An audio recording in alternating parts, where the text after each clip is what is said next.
Hello everyone, welcome back to my channel. My name is Amelia, and if you've been on this channel before, you might notice we are in a slightly different location, and that is because today I would like to start hopefully a new series where we delve into the world of fantasy foods.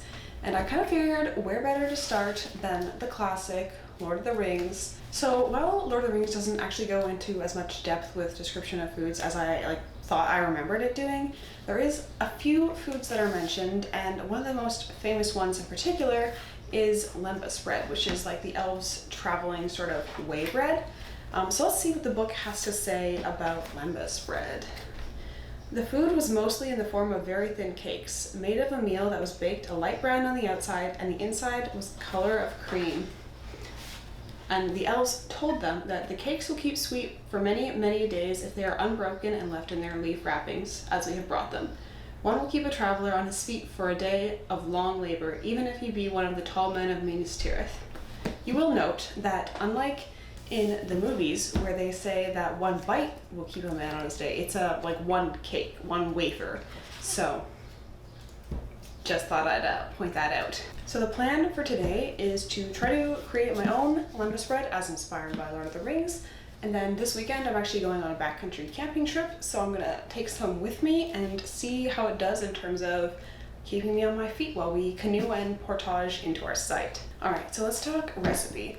If you Google lembas bread recipe, a lot of different kinds of recipes come up, but mostly they're focused on making something tasty more than specifically something accurate and nutritious.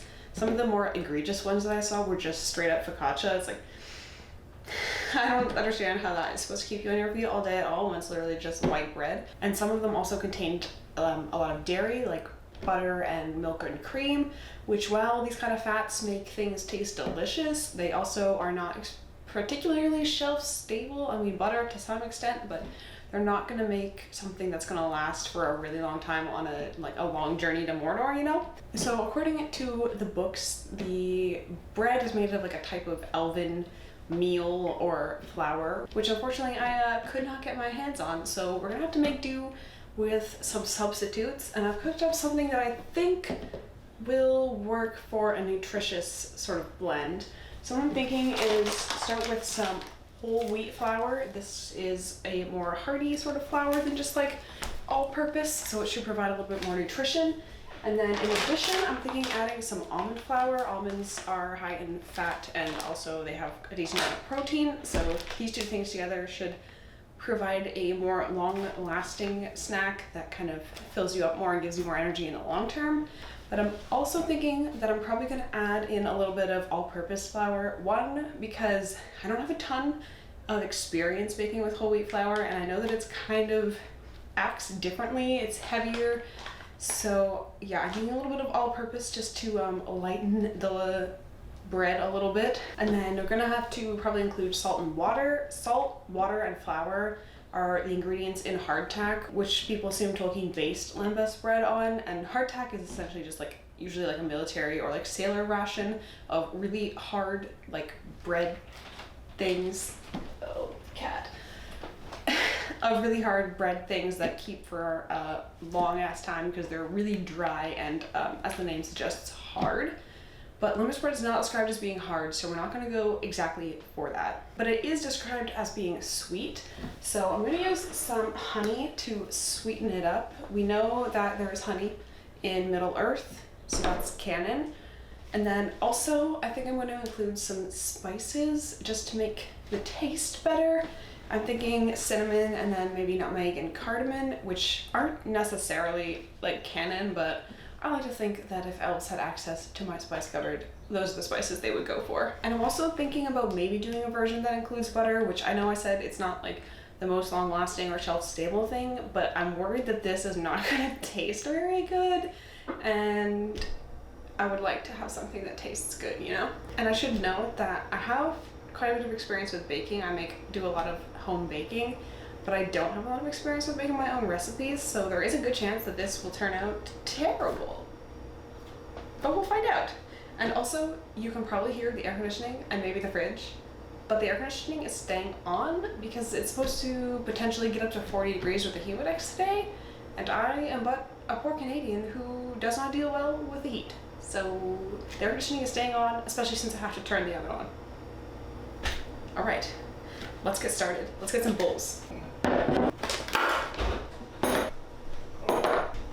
All right, so I've got a bit of a recipe planned out, but I'm gonna try to make a really small batch in case it's garbage and I don't want to eat them.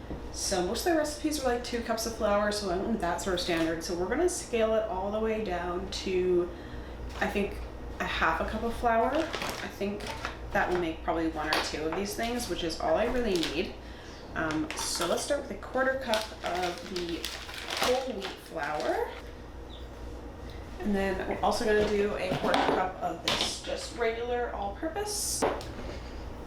And then I had 3/4 of a cup written down for the almond flours. So that's a little bit harder to quarter, but we'll go with, probably just try to do like a bit under a 1/4 of a cup, and I think that should kind of work out okay.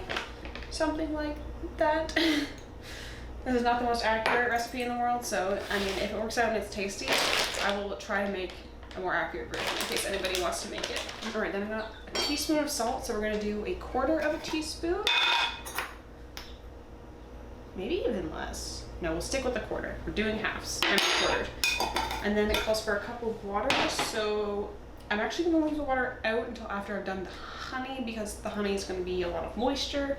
Let's start with the spices. I feel like cinnamon, also 1/2 teaspoon. I love cinnamon, or sorry, a 1/4. And then for nutmeg and cardamom, we'll go a little bit lighter just because nutmeg is quite strong. So we'll go for more of like an 1/8. And also, I'm not measuring any of these things very well. As you can see, I'm still using this 1/4 teaspoon to measure 1/8 of these. So make of that what you will, I suppose. All right, so that's all our dry ingredients. So I'm gonna go ahead and whisk these together just to make sure any flour lumps get broken up. I know specifically almond flour loves to clump up, so we're just gonna whisk it pretty good. Right, now, so a 1/4 of a cup of honey, 1/4 is a tablespoon. So we'll start with that, and then I'll mix it in, probably not with the whisk. Probably with a spoon, and then we'll see what the moisture is like, and I might go actually with 2 tablespoons of honey and less water, but I'm not really sure. I'm kind of just making this up as I said. Oh, okay. This thing needs like a fucking squeezy lid. All right, that is the honey. Let me try to stir this up and see what we get. Yeah, it's definitely not going to be enough moisture for sure. I don't want to go too heavy on the moisture because like we want to bake it down to be pretty dry. So if I can skip adding moisture now, then I won't have to add it later. All right, so I'm going to start with a tablespoon of water, and then we'll stir this up again. All right, as you can see, still definitely too dry, so I'm going to hit this up with another tablespoon of water. It smells not bad actually. Like it's hard to tell this honey is very fragrant, so I think I'm mostly smelling that, but I still think we need a little more moisture. I'm gonna go in with a tiny bit more honey. Actually, I'm just gonna pour straight in. Yeah, actually the honey moisture doesn't seem to add as much as I was thinking it would. Let me see if I can get this to come together if I use my hands. That quite often really helps to bring batters, doughs, whatever you wanna call them, together. Okay, this isn't like the most moist dough, but I kind of feel like that's probably what we want. Yeah, I'm just gonna, yeah, see if I need it a tiny bit, then it comes together. It's quite dry, but I feel like that would be how it was, you know? Moisture tends to be the thing that makes food go bad, which is why you get a lot of like freeze-dried or dehydrated camping meals and stuff now, and why they would carry around dried food for camping, or not camping, but like journeys, you know, like jerky and all that stuff. Remove the moisture, and it's a lot easier to keep for a long time.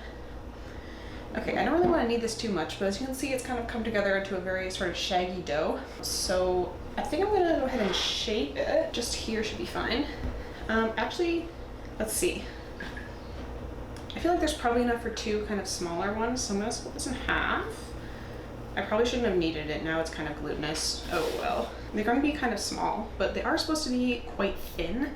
They're described as being very thin cakes in the book, so let's go ahead and make them thinnish. I genuinely have no idea how long to bake this for. Feels like it's going to be a while to make it sort of dry, but who knows? I'm going for a squarish shape like they are in the movie, but you can make it probably whatever shape. I'm not really sure that you want to eat this, but okay, this is going to be a very, much smaller, but I think that's okay. We're really just making things up as we go here, so I think I'm going to use the silicone mat here, and then probably 350 with the oven, but I think I'm going to try to do the butter version, so I'm going to wait till they're all ready before I turn the oven on, just so you don't have to listen to it preheat. I'm also going to score this just the way it also, I think it was like this in the movie where they've got like a little X on it, so we're going to do that. And hopefully it doesn't make the whole thing fall apart. All right, that is one little lumbus going on. All right, I'm just gonna shake the second one real quick and then we will reconvene. I'll tidy a bit and we'll reconvene to do the second version. All right, we're back, ready to go again with our next round. So we're gonna start off with the same thing, a quarter cup of this all-purpose flour.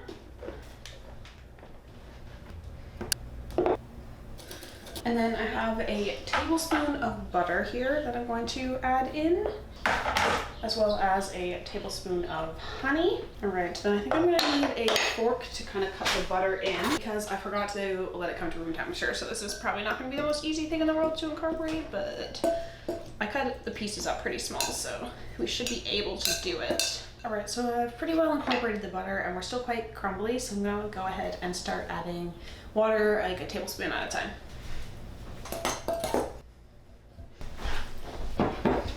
All right, it's starting to come together, so let's try to bring it together with our hands and turn it out.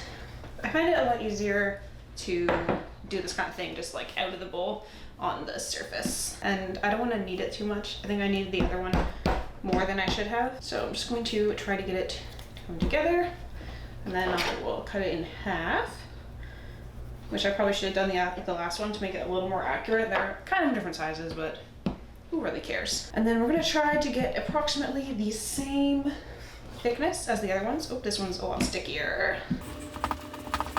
This one definitely feels nicer. Maybe I should have added a little more moisture to the other ones. And maybe I should score the other ones a little more deeply, just so that it's more noticeable. Yeah, these ones are way more crumbly, and that's probably because of the lack of fat. Also, we can remember butter ones are on the right, non-butter left. Got it, guys? I'm gonna hold you to remembering that. The smell of honey in here is so strong, like. Yeah, I can smell the butter in these ones as well. Not so much the spices. Maybe I should have gone heavier.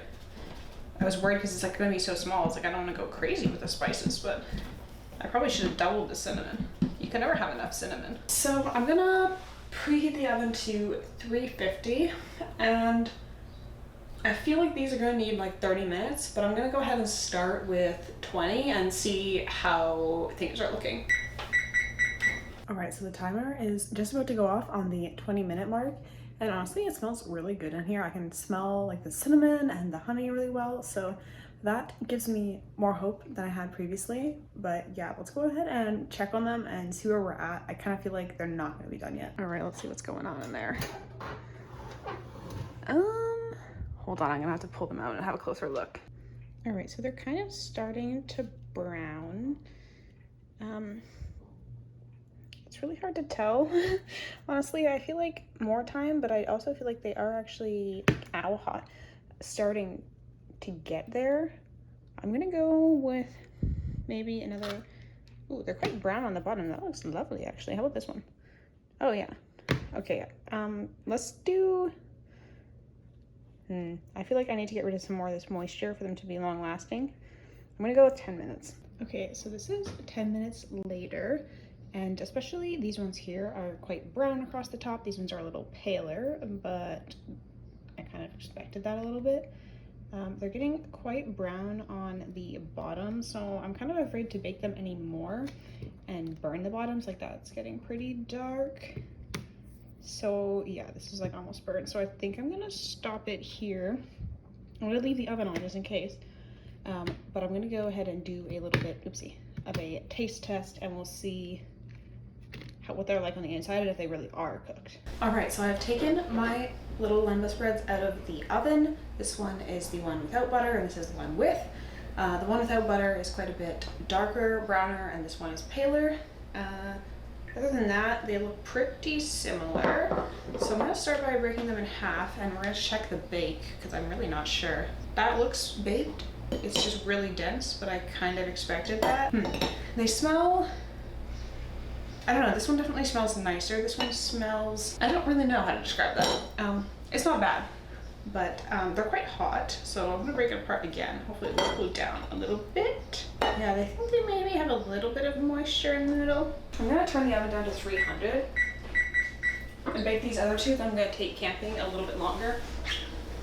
Just gonna give them like another, move them to the front and give them another 5 minutes. But let's go ahead and have a sample of these ones here. They are cooked, they're just have a little bit extra moisture that I wouldn't want if I was trying to keep them long term. Shall we start with the one with no butter? Okay, here we go. Okay, you know what? That's better than I was expecting. It does kind of taste a little bit healthy, but the honey flavor is relatively strong and it's pretty sweet actually. Yeah, I mean, I don't know. I don't know if I want to eat just this for whole wok to mortar, but I'm surprised actually by how pleasant it is. It's not as like light and pale on the inside as Lembas is described as being in the books, but just brown on the outside and slightly lighter on the inside. This one's pretty light all the way through except for on the bottom. So let's go ahead and give this one a sample and see if it is significantly better because of the addition of butter. It definitely is better. You can't go wrong with butter. It's not miles ahead of this one. It's definitely, I feel like this is a lot more like what you would expect from like kind of like almost like a cookie. So this is kind of like a healthy-ish cookie, I guess. I mean, this tastes pretty good. It's kind of like a biscuit actually, I think, with the butter. This is kind of more, yeah. I'm actually gonna put, let me see. This one I think is cooked. I'm gonna put this one back in the oven with its friends. Hopefully dry out a little bit more, but I mean, really?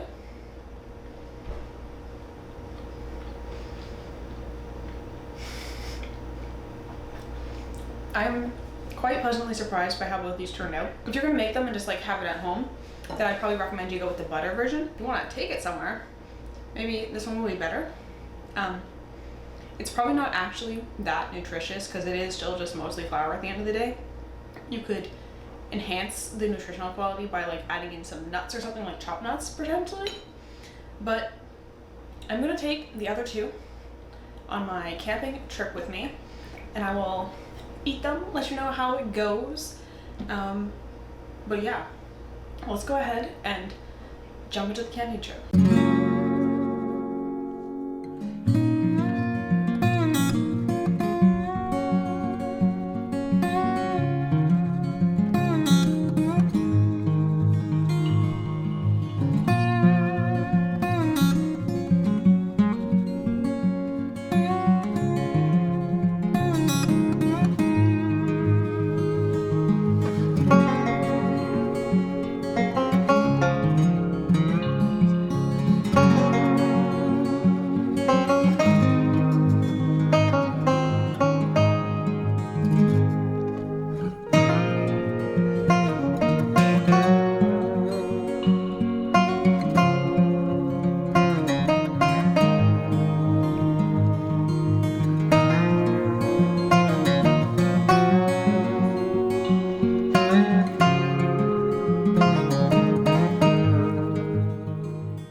Hello friends, so I'm now back from the camping trip. So let's talk a little bit about how the Lembas bread experiment went. So I did have like half of one of the squares at the beginning of our trip, like just before we started our first canoe. And our first canoe was about like 6 kilometers or so. And then we also had a 300-meter portage. And that was probably about halfway into our journey. And unfortunately, the Lembas bread really did not have a lot of staying power. At that point, I was already hungry again and I had to have a Cliff Bar for some more energy. And honestly, I kind of expected that, to be fair. Like, it was some more like nutritious flours, but it was still just like flour at the end of the day. So unfortunately, I don't have magic elven grains that are super nutritious. But I did enjoy like the process of making the bread, and I do actually think it did taste pretty good, especially the butter version. So I'm gonna put the recipes in the description, and if you like Lord of the Rings, feel free to go ahead and give them a shot. And let me know if you do, how they turn out, if you like it. And if you have any suggestions for alterations to the recipe that would make it more long lasting, then feel free to share them in the comments as well, and we can together come up with the best possible recipe in lieu of elven flour. But that is all that I have for you today, so thank you so much for watching, and I will see you next time.